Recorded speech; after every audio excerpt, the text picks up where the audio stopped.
जोंना इएम सारानो फनजों माने बादा हरदों लेन्ड एडभाइजारि बर्डनि बे माबा लेन्डनि जि इएम रन्जित बसुमतारी बेनो फनजों हरनानै बादा हरदों बेखौ माने केन्सेल खालामदो बेबायदि बुंहरदों अफिसाव दा थाबायगासिनो दङ बिटिसि अफिसाव खारगासिनो दङमोन एसेयावनो दा नंगौ नङा जों मिथिला जों खोनानो मोनदों नै बेवहाय मण्डला खिन्थाबाय नोंसिनि बे गोथैसालिया केन्सेल जासिगोन जिहेतु बेखौ गोथैसालिया जोंना बे एकमात्र बेल'खा जोंहा बिकल्प गैया बेखायनो जों बेखौ हगारनो हाया मण्डला बुंदों माने OSDआ माने बादा हरदोंलै बेखौ एप्रुभ खालामथोंसै बेनिफ्राय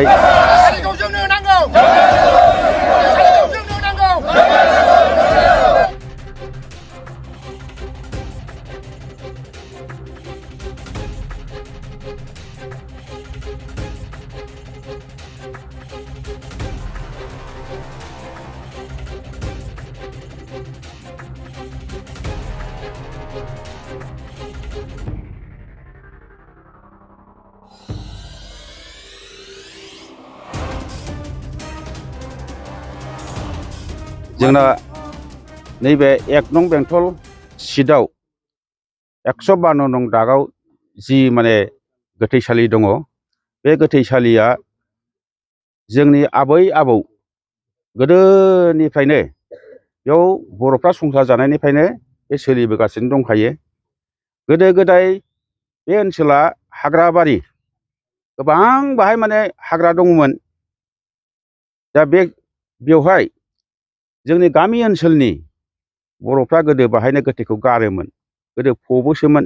खायसेखौ ओरैनो गालाङोमोन नाथाय जुगा सोलायनाय लोगो लोगोनो जोंनि बे मानसिफ्राबो सानबाय दा बोथोरा सोलायनाय लोगो लोगोनो जोंहाबो माने ओनसोलाव एसे डेभेलपमेन्ट नांगौ हिसाबै बे ओनसोलनि रायजोफ्रा बेवहाय गोबां अफिस टफिस फैनायनि लामा लानायाव दा फारि फारियै जोङो बेंटल हायार सेकेन्डारि बेखौ खुलिनायाव रायजो राजाफ्रा जेबो आपत्ति गैयालासिनो बेखौ बरायनानै हायार सेकेन्डारिखौबो बेवहायबो जायगा होबाय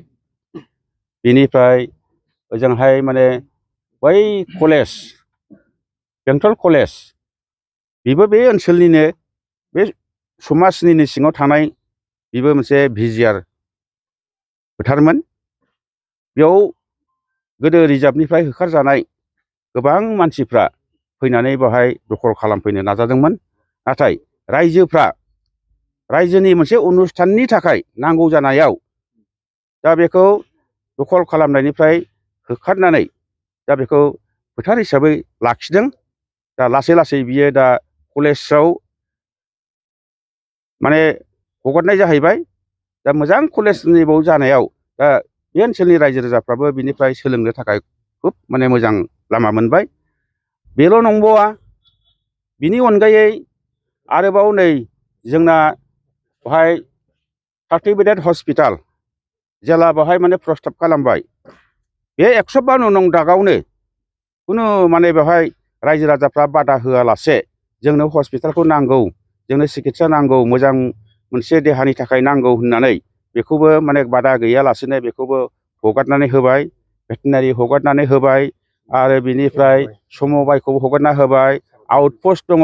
आउटपस्टआ गोदो बै बेंटल बाजारावसोमोन दा बेखौबो नैबे भिजिआर नैबे 152 नं दागाव लाबोनानै बेखौबो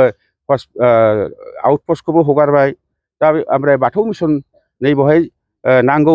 हिसाबै बाथौ मिसननिबो बिनिबो हगारनाय होनाय जाबाय बेबायदियैनो गोबां अनुस्थान प्रतिष्ठानखौ बे 152 नं दागाव रायजो राजाफ्रा बादा गैयालासेनो हगारनानै होबोबाय आइबि जाबाय नै दा बेहाय आइबिबो दङ बिनिफ्राय जिथु माने जोंहा दा सार्केल अफिस बेथ' गोदानसो बावाखै सार्केल अफिसखौबो जोंनो लाबोनानै जोंनो बेवहायनो जायगा होबाय दा बेनिफ्राय जोंहा PWD अफिसनि थाखाय जोंहा मोनसे जायगा दोनखादोंमोन नाथाय PWDनि अफिसखौ जोङो डेभेलपमेन्ट कमिटियाव हगारना होदोंमोन रायजो राजाफ्रा डेभेलपमेन्ट कमिटिया बेखौ लाखिनो हायाखिसै दा बेयो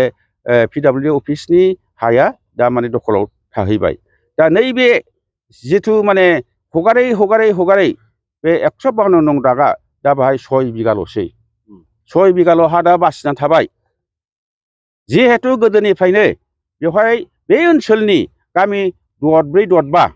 1 नं बेंटल 2 नं बेंटल बान्दुगुरि भालागुरि कलेज कल'नि बिनिफ्राय बिक्रमपुर धलापारा नैबे गामिनि रायजो राजाफ्रा गोदोनिफ्रायनो मानसि थैयोब्ला जोंहा मोनसे नेम दङ मानसि थैयोब्ला जोंना गावनि बारियाव फबना लानाय जोंहा बे सुर' गैया बारियाव जे बा सोरबा मोनसे खनायाव जे फबना लागोन जोंहा बे मोनसे नियम गैया दा बेखायनो जोङो जयैनो रायजो राजाफ्रानो बेहाय बे मरिहालि गोदोनिफ्राय जितु बाहायनाय हगारै जिथु दा 6 बिघा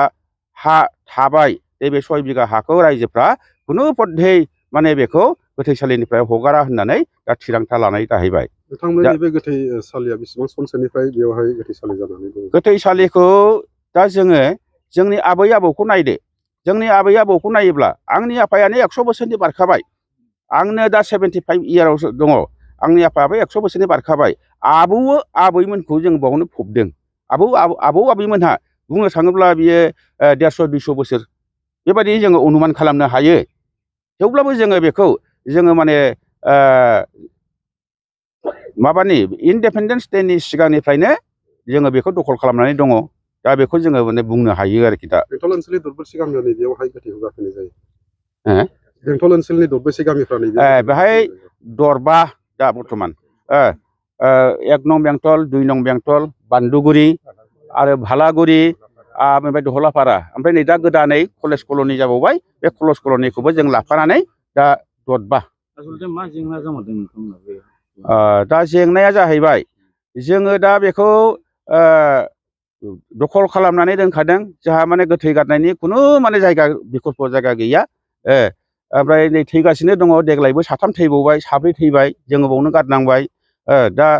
समस्याया जाहैबाय जोङो बेखौ एलटमेन्टनि थाखाय जोङो सरखारनाव जोङो थाबायदोंमोन आरोखि दा बे एलटमेन्टआ जोंनि नैबेनिफ्राय दा बिदि हरनानै दा बे सार्केल अफिसनिफ्राय बियो जों बिटिसि अफिसाव दा थाबायगासिनो दङ बिटिसि अफिसाव खारगासिनो दङमोन एसेयावनो दा नंगौ नङा जों मिथिला जों खोनानो मोन्दों